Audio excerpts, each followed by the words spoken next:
Video শুরু করার আগে চটপট কয়েকটা জরুরি কথা বলে নিই। এক, এই চ্যানেলে আপনি ক্লাইমেট চেঞ্জ বা জলবায়ু পরিবর্তন, পরিবেশ সচেতনতার বিষয়ে কন্টেন্ট বা ভিডিও পাবেন। যদি আপনার মনে হয় আজকের সময়ের পরিপ্রেক্ষিতে এই বিষয়গুলো খুব গুরুত্বপূর্ণ, চ্যানেলটি সাবস্ক্রাইব করে আমাকে সাহায্য করবেন। দুই, এই চ্যানেলের প্রতিটি ভিডিওতে আমি তথ্য বিশ্লেষণ ও যুক্তির উপরেই বেশি গুরুত্ব দিয়ে থাকি। খুব বেশি ছবি বা ভিডিওর ব্যবহার করি না, কারণ কপিরাইট সমস্যা হতে পারে। জলবায়ু পরিবর্তন ও পরিবেশ নিয়ে সাম্প্রতিক তথ্যগুলি তুলে ধরাই এই চ্যানেলের মুখ্য উদ্দেশ্য। তাই খামতিগুলি ক্ষমা করে দিয়ে সেই উদ্দেশ্য যদি আপনার কাছে গুরুত্ব পায়, তা আমাকে কাজ করতে মোটিভেট করবে। তাহলে আসুন আজকের ভিডিও শুরু করা যাক। এই ভিডিওটা যখন আপলোড হবে তখন 2024-এর লোকসভা নির্বাচনের ফলাফল আমরা জেনে গেছি। প্রায় 1 মাস হবে। আরও একবার নরেন্দ্র মোদীর নেতৃত্বে কেন্দ্রে সরকার গড়েছে এনডিএ জোট। নির্বাচনের ফলাফল বিশ্লেষণ এই ভিডিওর বিষয় নয়, তবে এই দেশের সমস্ত মানুষকে একজন সহ-নাগরিক হিসেবে আমি অভিনন্দন জানাতে চাই যে সংসদে আমরা এবার মজবুত বিপক্ষকে পাঠাতে পেরেছি। সংসদের প্রথম অধিবেশনেই সেই ইঙ্গিত আমরা পেয়েছি। দুর্বল বিপক্ষ যে গণতন্ত্রের ক্ষেত্রে কতটা ক্ষতিকর তা আমরা গত 5 বছর ধরে দেখছি। তা নিয়েও এই ভিডিও নয়। দেখুন, সংসদে আমরা মজবুত বিপক্ষকে পাঠিয়েছি, কিন্তু তারা সবাই রাজনৈতিক নেতা। সত্যজিৎ রায়ের গুপি গায়েন বাঘা বায়েন ছবির সেই ভূতের রাজা বোধহয় এদেরকে সেই ম্যাজিক জুতোটা দিয়ে গেছে। তাতে পা গলিয়ে যখন তখন তারা একবার এই দলে আবার পরক্ষণেই ওই দলে চলে যান। তাদের ততটা ভরসা করা যায় না। তাই আর কিছু না হোক, একটা বিষয়ে আমার আপনার মতো সাধারণ নাগরিককেই বিপক্ষের ভূমিকায় নামতে হবে। কি বিষয় বলুন তো? কি আবার? ক্লাইমেট চেঞ্জ, বাংলায় যাকে বলে জলবায়ু পরিবর্তন। আজকে আমরা প্রত্যেকে নানান প্রাকৃতিক দুর্যোগের পরিণাম হাড়ে হাড়ে অনুভব করছি। বিশেষ করে অস্বাভাবিক গরম আমাদের দৈনন্দিন জীবনে একটা বড় সড় প্রভাব ফেলছে, তা আর অস্বীকার করতে পারি না। এত বড় একটা নির্বাচন গেল, কতজন নেতা, সে যে দলেরই হন না কেন, ক্লাইমেট চেঞ্জ নিয়ে কথা বলেছেন বলুন তো? আজকে সারা দেশের বিভিন্ন রাজ্যে তাপপ্রবাহের পরিস্থিতি সৃষ্টি হয়েছে। এই ভিডিওর জন্য যখন লিখতে বসেছি তখন উইকিপিডিয়া বলছে এই বছরের 3 জুন পর্যন্ত সারা দেশে মোট 219 জন মানুষ হিটওয়েভের কারণে মারা গিয়েছেন। এদের মধ্যে 33 জন ইলেকশনের ডিউটি করার সময় মারা গিয়েছেন। আচ্ছা, 2024 সালটা যে ভারতে মারাত্মক গরম পড়বে সেটা তো অনেক আগে থেকেই আমরা সংবাদ মাধ্যমে জেনেছি। নির্বাচন কমিশন কেন যে সেটা দেখতে পায়নি জানি না। না হলে এই গরমে কেউ 7 দফায় নির্বাচন করে, তবে নির্বাচনের ফলাফল ঘোষণার আগের দিন নির্বাচন কমিশনের তরফ থেকে এই ভুল স্বীকার করে নেওয়া হয়েছে। ভুল শোধরাতে তারা পরের নির্বাচনে কি করে সেটা দেখতে আমাদের 2029 অবধি অপেক্ষা করতে হবে। তবে কার অঙ্গুলি হেলনে এই দীর্ঘ নির্বাচন পরিচালনা করার সিদ্ধান্ত, সে কথাটা উজ্জ্বই থাকলো না হয়।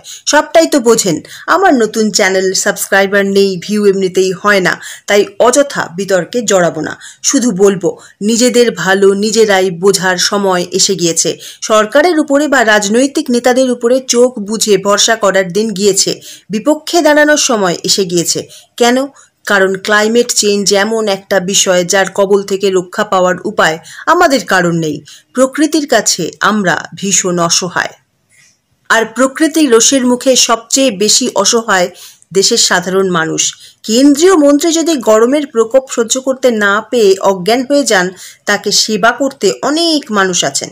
কিন্তু কোনো সাধারণ মানুষ যদি পথ চলতে চলতে হিট স্ট্রোকে আক্রান্ত হন, কপাল ভালো না থাকলে এই হাসপাতাল ওই হাসপাতাল করতে করতে তাকে মৃত্যুর কোলেই ঢলে পড়তে হবে। আচ্ছা, এত গরম পড়েছে কেন বলুন দেখি? জানেনই তো, প্রধান কারণটা হলো গ্লোবাল ওয়ার্মিং। তার উপরে আজকাল প্রশান্ত মহাসাগরে এল নিনোর পরিস্থিতি চলছে।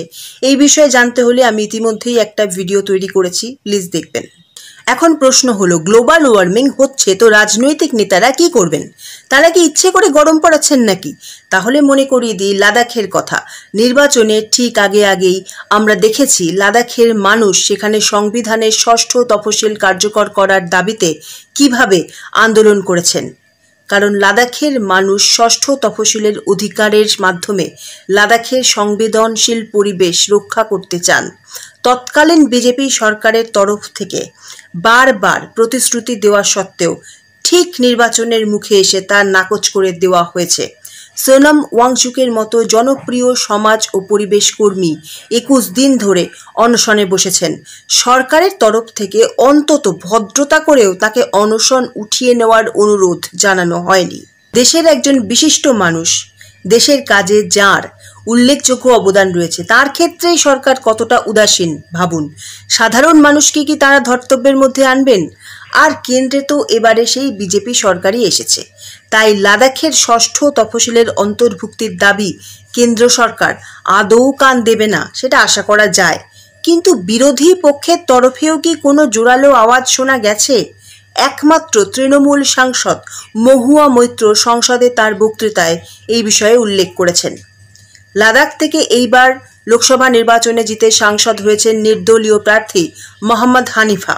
দেখতে হবে তিনি লাদাখের মানুষের আওয়াজ কতটা সরকারের কাছে তুলে ধরতে পারেন। যাই হোক, লাদাখের মানুষের দাবি নিয়ে আমি ইতিমধ্যেই 2 পর্বে ভিডিও করেছি। যদি এখনও বিশদে না জেনে থাকেন তাহলে ভিডিও দুটি দেখতে পারেন, ডেসক্রিপশন বক্সে লিংক দেওয়া থাকবে। তবে উদাহরণ কিন্তু এখনই শেষ হয়নি। এই বছরই গরম পড়তে না পড়তেই বেঙ্গালুরুর জল সংকটের কথা আমরা জেনেছি। কারা সবচেয়ে বেশি এই ঘটনায় অসুবিধার সম্মুখীন হয়েছেন বলুন তো? গরিব মানুষ। কিছুটা পর্যায়ে মধ্যবিত্ত মানুষও জলের অভাবে কিছুটা সমস্যায় পড়েছিলেন বৈকি। গত মাসের 8 তারিখে আমি স্বনামধন্য সাংবাদিক রবিশ কুমারের ইউটিউব চ্যানেলে একটি ভিডিও দেখলাম। সেখানে এক তরুণ সাংবাদিক শুভাঙ্গী দেড়গাঁওয়ে দিল্লির বিভিন্ন এলাকায় জল সংকটের ছবিটা তুলে ধরেছেন।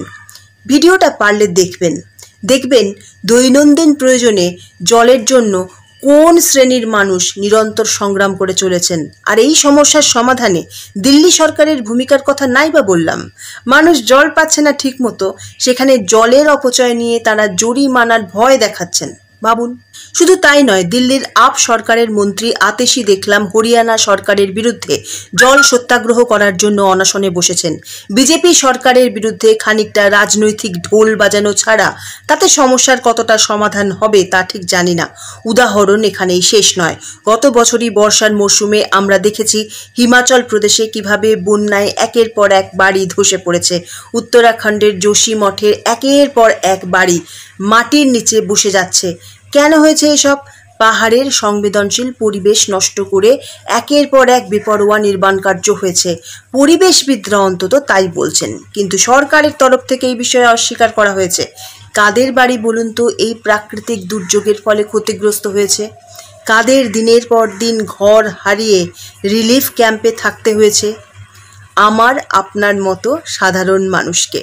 গত বছর দিওয়ালির মরশুমে উত্তরকাশীর টানেল নির্মাণের সময় ধস নেমে 18 দিন কোন আর্থসামাজিক শ্রেণীর মানুষকে আটকে থাকতে হয়েছিল? এই প্রত্যেকটা ঘটনার পিছনে কারণ কি? সরকারের তরফ থেকে কেমন ভূমিকা নেওয়া হয়েছে? কাদের সুবিধা পাইয়ে দেওয়ার জন্য কোনো রাজনৈতিক দল জলবায়ু পরিবর্তন নিয়ে তেমন কোনো কথাই বলেন না।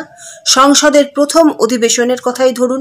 মানছি এই সংসদে বিপক্ষের নেতারা অনেক উল্লেখযোগ্য সমস্যার কথা তুলে ধরেছেন, কিন্তু কেউ কি দাবি করেছেন সংসদে অন্তত একটা দিন হিট ওয়েভ নিয়ে আলোচনা হোক?